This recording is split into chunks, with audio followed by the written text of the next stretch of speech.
Hello again, boys and girls and teachers in Primary 7 in the Nazareth House Primary and boys and girls in the Long Tower Primary. Last time I was talking to you, if you remember, I talked to you about Jesus when he was ascending into heaven after the resurrection, how he gave a commission, a job to the apostles.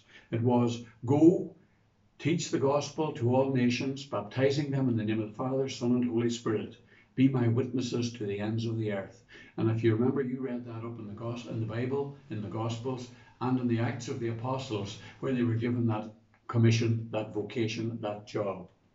Then I asked you to research Pentecost, the Jewish feast, and how the apostles who were afraid to go out for fear of the Jews received the gifts of the Holy Spirit. And I asked you to see what signs, how did the evangelist writing the story describe how the Holy Spirit landed on the apostles. And if you've researched it, you'll know that he was shown in two ways, tongues of fire and a mighty wind.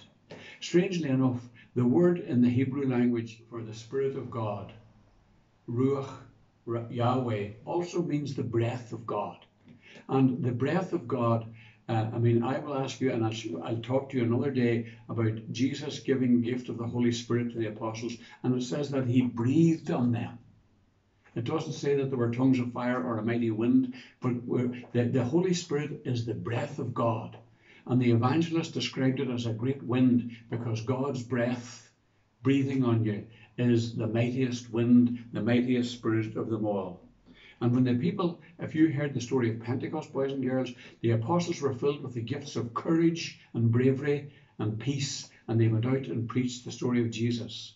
When you receive the sacrament of confirmation, we'll be asking you to be witnesses to the gospel the way Jesus asked his disciples to be witnesses to the gospel when they received the gifts of the Holy Spirit, the breath of God.